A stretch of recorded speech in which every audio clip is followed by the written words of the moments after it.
Mientras hacíamos un tour por Francia, mi novio vio por accidente unos mensajes de mi amante. Yo me encerré en el baño del restaurante a llorar y todo el grupo tuvo que esperarnos. Al final, todo el grupo lo apoyó a él, no entienden que por su culpa le tuve que ser infiel. Él era demasiado perfecto. La bofetada de esa anciana todavía me ardía en la mejilla mientras veía la puerta del autobús turístico cerrarse, dejándome sola en una acera de París. Alonso ni siquiera me miró por la ventana, simplemente se fue, llevándose consigo mi pasaje de vuelta, mi hotel y toda mi vida. Y lo más retorcido es que, en el fondo, nada de esto habría pasado si él no se hubiera esforzado tanto en ser el novio perfecto. Para que puedan entender la magnitud de su traición, necesitan saber cómo llegamos a este punto. Vivir con alguien que es impecable es una forma silenciosa de tortura que la gente no parece comprender. Alonso era la personificación de la estabilidad, un hombre tan predecible y bueno que su presencia se había vuelto un ruido blanco en mi vida. Era como estar casada con una hoja de cálculo. Cada día era una copia del anterior, se levantaba a la misma hora, bebía el mismo café, me daba el mismo beso insípido en la frente antes de irse a su trabajo seguro y respetable. Su amor era una manta tibia y pesada que, en lugar de darme confort, me estaba asfixiando lentamente. Yo, que siempre he necesitado sentir la vida vibrando en mis venas, me estaba marchitando en su jardín de previsibilidad. Cuando propuso este viaje a Francia, lo organizó todo con una precisión casi ofensiva. Cada hotel, cada restaurante, cada visita a un museo estaba meticulosamente agendada en un itinerario impreso que me entregó con una sonrisa orgullosa. No había espacio para perderse en una callejuela con encanto, para entrar en un bar porque la música sonaba bien, para la espontaneidad. Era un tour, no una aventura. Era su forma de amar, y a mí me estaba matando de aburrimiento. Su perfección era una jaula dorada, y yo necesitaba desesperadamente sentir el aire fresco de la imperfección en mis pulmones. Por eso apareció Mauro. O, mejor dicho, por eso necesité que apareciera. Mauro era todo lo que Alonso no era: caótico, impulsivo, un poco peligroso. Era un artista que vivía al día, cuya única planificación era decidir de qué humor se levantaría por la mañana. Con él, cada conversación era un descubrimiento, cada encuentro una chispa. No se trataba de una simple infidelidad, como la gente con mentes pequeñas podría pensar. Era una cuestión de supervivencia emocional. Alonso, con su bondad monótona y su estabilidad insoportable, me había empujado a sus brazos. No era una elección, era una necesidad. Necesitaba el contraste de Mauro para no disolverme en la nada que era mi vida con Alonso. El desastre ocurrió en un pequeño y encantador bistró cerca de Notre Dame, uno que, por supuesto, Alonso había investigado y reservado con semanas de antelación. Durante un momento, mientras el camarero nos servía el vino, me levanté para ir al baño. En un descuido estúpido, uno de esos errores que la gente perfecta como Alonso nunca comete, dejé mi celular sobre la mesa, desbloqueado. No estuve fuera más de 5 minutos, pero fue tiempo suficiente para que el castillo de naipes se derrumbara. Cuando regresé, la atmósfera había cambiado. El aire estaba denso, cargado de una tensión que casi podía tocar. Alonso tenía mi teléfono en la mano, con la pantalla iluminando su rostro. No hacía falta preguntar qué había visto. Sabía que había leído los mensajes de Mauro, esos mensajes explícitos y llenos de fuego donde detallábamos nuestra última noche juntos, justo antes de que yo me embarcara en este viaje romántico con mi novio oficial. Pero lo más exasperante de todo fue su reacción. No gritó, no me insultó, no hizo una escena. Simplemente me miró, con esa calma glacial y decepcionada que siempre usaba para hacerme sentir como una niña pequeña e irracional. Esa calma era 1000 veces peor que cualquier grito. Era un juicio silencioso, una pared de superioridad moral que me revolvió el estómago. Incapaz de soportar esa mirada, hice lo único que podía hacer para recuperar el control: entré en pánico. Corrí de vuelta al baño y me encerré. El cerrojo sonó con un clic metálico que pareció sellar mi destino. Me deslicé por la puerta hasta el suelo y empecé a llorar. Lloraba de rabia, de frustración, y sí, también de miedo. Pero sobre todo, lloraba porque no podía creer que se hubiera atrevido a invadir mi privacidad de esa manera. ¿Qué clase de persona viola la confianza de su pareja y revisa su teléfono? Estaba esperando que viniera, que golpeara la puerta, que se disculpara por su comportamiento inaceptable. Pasaron los minutos. 10, 20, 30. El silencio del otro lado de la puerta era total. 40 minutos después, con los ojos hinchados y la garganta seca, me di cuenta de que no iba a venir. No iba a disculparse. Estaba ahí afuera, esperando, probablemente juzgándome en silencio. Me enteré después de que todo el grupo del tour, las 20 personas que viajaban con nosotros, tuvieron que esperar en la calle, con el autobús bloqueado, porque el señor perfecto se negaba a irse sin mí. Cuando finalmente salí, con la intención de enfrentarlo por su traición, me encontré con un pelotón de fusilamiento. 20 pares de ojos me miraban con una mezcla de lástima y desprecio. Fue en ese momento que la humillación se transformó en furia. Decidí que no iba a ser la villana. Tomé una respiración profunda y apunté directamente a Alonso, con la voz lo suficientemente alta para que todos me oyeran. Le grité que todo esto era su culpa. Le dije, delante de todos esos desconocidos, que su perfección era una enfermedad, que era tan aburrido que haría que hasta las piedras se durmieran. Le grité que yo necesitaba sentir algo, cualquier cosa, algo real y visceral que me recordara que estaba viva. Le espeté que cualquier mujer en mi situación, atrapada en una relación tan monótona y predecible, habría hecho exactamente lo mismo para no perder la cabeza. Por un segundo, esperé un murmullo de comprensión, una mirada de empatía por parte de las otras mujeres del grupo. Creí que entenderían la soledad de estar con un hombre que, a pesar de hacer todo bien, te deja sintiéndote completamente vacía. En cambio, lo que obtuve fue un silencio helado, roto solo por el movimiento de una de las señoras mayores del grupo. Doña Clotilde, una mujer de unos 70 años con el pelo plateado y una mirada de acero, se levantó de su asiento en la terraza. Caminó hacia mí con una lentitud deliberada, como una depredadora acercándose a su presa. Yo me quedé paralizada, sin entender qué estaba pasando. Cuando estuvo frente a mí, levantó la mano y, con una fuerza que desmentía su edad, me cruzó la cara con una bofetada seca y resonante. El sonido pareció eco en toda la plaza. El dolor agudo en mi mejilla fue nada comparado con el shock de la humillación pública. Antes de que pudiera reaccionar, me escupió las palabras con un veneno que jamás olvidaré: eres una sinvergüenza malagradecida. Me quedé ahí, con la mano en la mejilla, incapaz de formular una respuesta, mientras el mundo a mi alrededor parecía desmoronarse.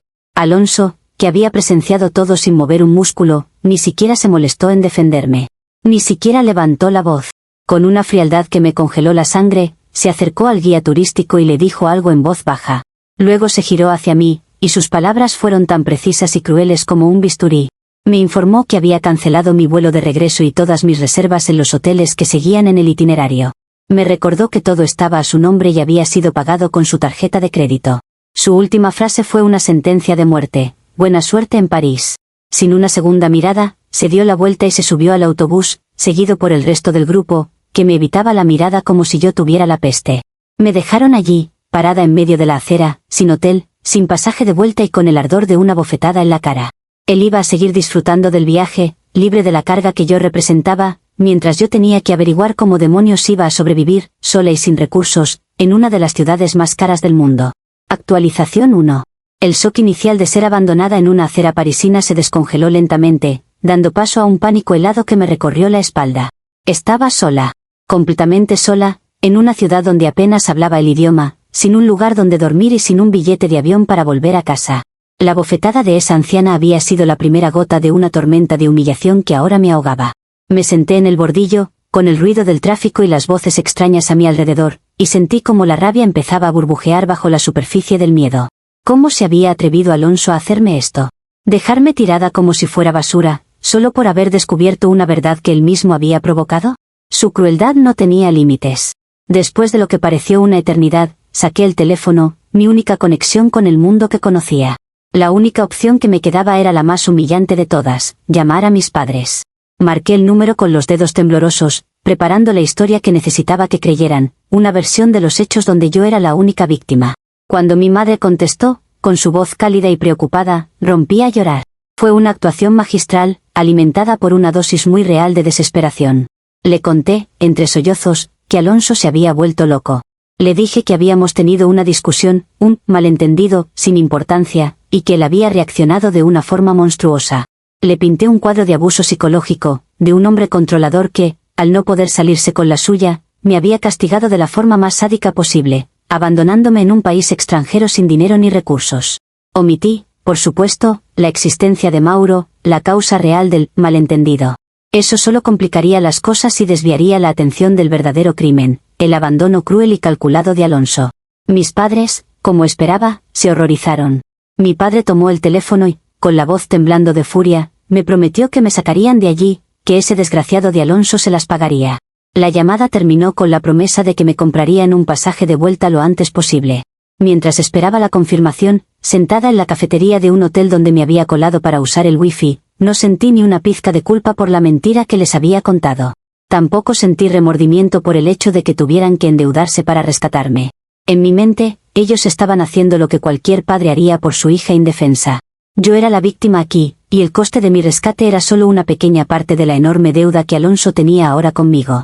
El alivio de saber que volvería a casa se mezcló con un creciente y delicioso deseo de venganza. Alonso creía que me había destruido, pero solo me había dado una razón más para luchar. Actualización 2. Aterrizar de vuelta en mi ciudad no se sintió como una derrota, sino como el regreso de una general a su cuartel para planificar la contraofensiva.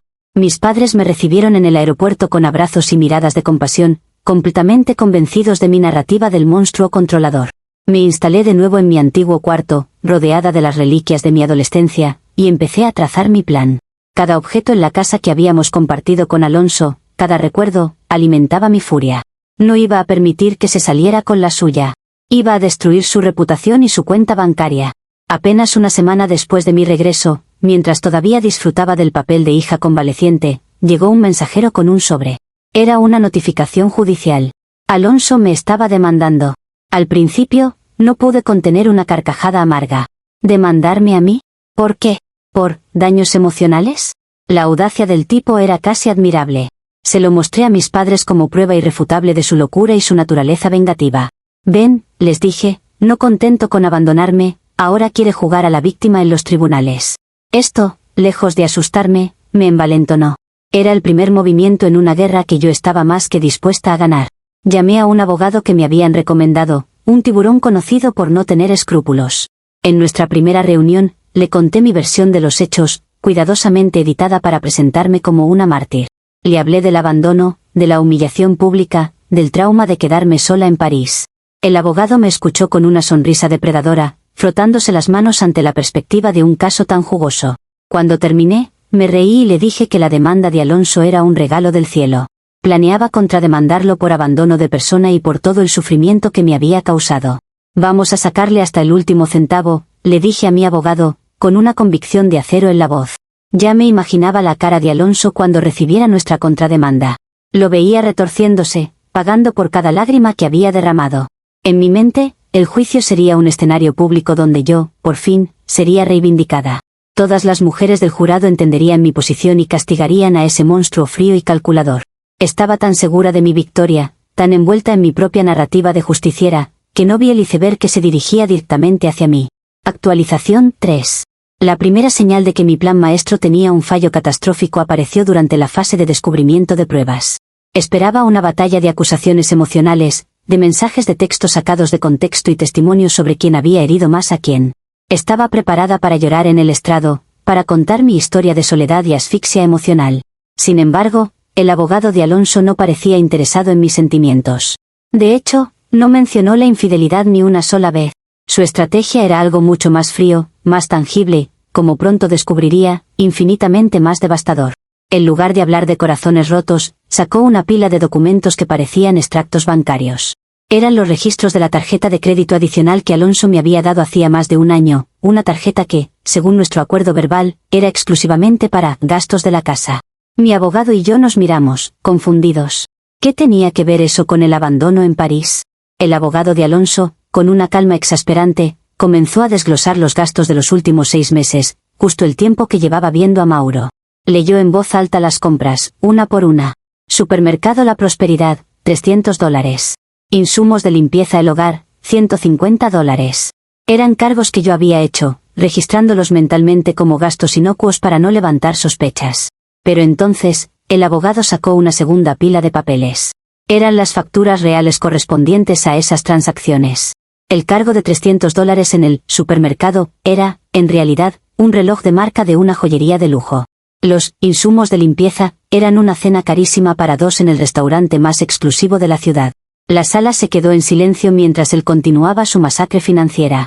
Mostró cómo una supuesta compra de repuestos para el coche había sido en realidad ropa de diseñador para hombre, en una talla que claramente no era la de Alonso. Comparó cada cargo falso con su factura real, creando un mapa detallado y sistemático de mi engaño. No era una o dos compras impulsivas. Eran $15.000 gastados en Mauro, financiados directamente por el hombre al que yo acusaba de ser un monstruo, todo disfrazado bajo la apariencia de gastos domésticos. El juez, un hombre de rostro severo, miraba los documentos con una atención minuciosa, su expresión endureciéndose con cada nueva revelación. La historia de la mujer abandonada y con el corazón roto se estaba disolviendo, reemplazada por la imagen mucho menos compasiva de una estafadora. Actualización 4. La revelación de los extractos bancarios no fue solo un golpe, fue un desastre sísmico que hizo temblar los cimientos de mi defensa y de mi propia narrativa. Ya no éramos dos amantes en conflicto, o una víctima de abandono, ahora éramos un caso de fraude. Mi abogado, que antes irradiaba una confianza depredadora, se había encogido en su asiento, con el rostro pálido y sudoroso. Intentó, patéticamente, argumentar que los regalos a Mauro eran gastos personales y que la tarjeta de crédito era para mi uso general, pero las facturas reales no dejaban lugar a dudas. No había manera de justificar un reloj de lujo como comida para el gato. El silencio en la sala después de que el abogado de Alonso terminó su presentación fue asfixiante, cargado de la clara desaprobación del juez. La sentencia no tardó en llegar, y fue un golpe que me dejó sin aliento, no solo a mí, sino también a mi abogado. El juez no se anduvo con sentimentalismos. Leyó la decisión con una voz clara y fría, calificando mis acciones de fraude sistemático y abuso de confianza. No mencionó ni una palabra sobre el abandono en París, ni sobre el trauma emocional que mi abogado había intentado meter a la fuerza en el expediente.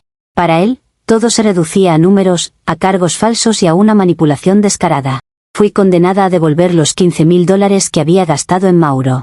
La cifra, por sí sola, me pareció astronómica, una burla cruel al hecho de que yo era la que estaba sufriendo. Pero el juez añadió más. Me impuso intereses punitivos, una penalización económica adicional por la naturaleza deliberada de mi engaño.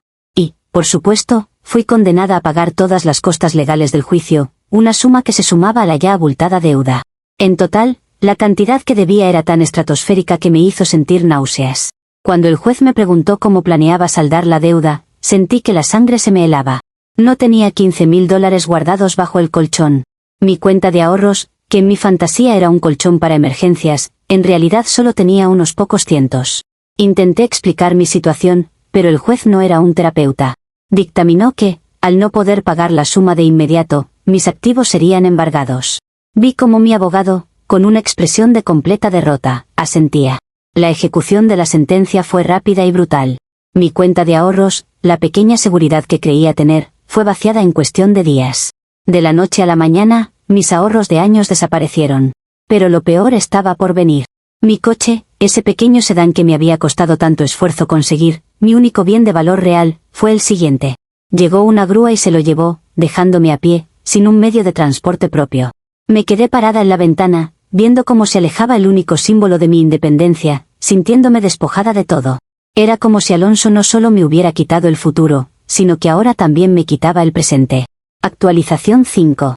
8 meses han pasado desde la sentencia, y el eco de ese mazo del juez sigue resonando en cada aspecto de mi vida. La caída ha sido vertiginosa y brutal, y cada día es un recordatorio de lo que perdí. Irónicamente, el mayor golpe no vino de la justicia, sino de mi propia familia. Durante el juicio, mis padres habían estado a mi lado, creyendo mi historia del monstruo controlador. Pero cuando la evidencia de las facturas falsas y los regalos a Mauro salió a la luz, el castillo de mentiras que había construido se desmoronó. La decepción en sus ojos fue casi peor que la bofetada de doña Clotilde. La confrontación fue inevitable y brutal. No gritaron. No me levantaron la voz. Simplemente se sentaron frente a mí, con una tristeza tan profunda que me partió el alma. Mi padre, con la voz apenas un susurro, me dijo que ya sabían que les había mentido sobre todo. No solo se sentían engañados, sino también humillados por el hecho de que se habían endeudado para mi rescate en París, creyendo mi falsa historia de abuso. Me exigieron que les devolviera el dinero del pasaje de avión, cada céntimo de esa deuda que, según ellos, yo había creado con mis engaños. Nuestra relación, que ya estaba resentida por mis propias acciones, se rompió por completo. La confianza se evaporó, y ahora vivimos bajo el mismo techo como extraños, con una barrera invisible de resentimiento entre nosotros. Mi día a día es una odisea de humillación y esfuerzo. Ir al trabajo en autobús, apretujada entre desconocidos, es un recordatorio constante de mi coche embargado y de la vida que se me escapó de las manos. Cada céntimo que gano se va en cubrir deudas y en los gastos básicos para vivir. Vivo al día, con el miedo constante de no poder llegar a fin de mes. El brillo de París, la promesa de Mauro, todo se ha desvanecido en una niebla gris de monotonía y privaciones. Y Mauro, la ironía más grande de todas. Apenas se enteró de que mi cuenta de ahorros estaba en cero y que ya no tenía coche, desapareció. Como por arte de magia, me bloqueó de todas sus redes sociales, de todos los chats. Ni un mensaje, ni una llamada para preguntar cómo estaba. La chispa, el caos, el fuego que me había prometido se apagaron tan pronto como mi billetera dejó de estar llena. Demostró ser exactamente el tipo de persona que Alonso, en su aburrida perfección, nunca habría sido, un parásito emocional, atraído solo por lo material. Ayer, mientras esperaba el autobús bajo la lluvia, cometí el error de revisar las redes de Alonso. Su perfil también es público. Subió fotos desde Italia, con una nueva novia. Es una mujer rubia, de sonrisa radiante, y se veían genuinamente felices.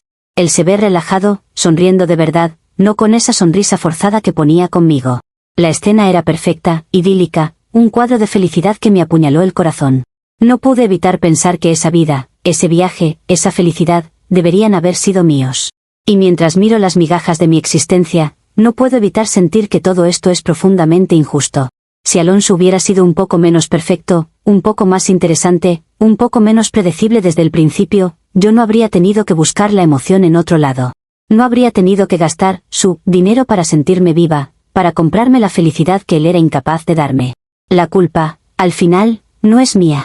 Es de un mundo que castiga a las mujeres que, como yo, solo buscan vivir con pasión y sin ataduras, incluso si para ello tienen que tomar prestado un poco de lo ajeno.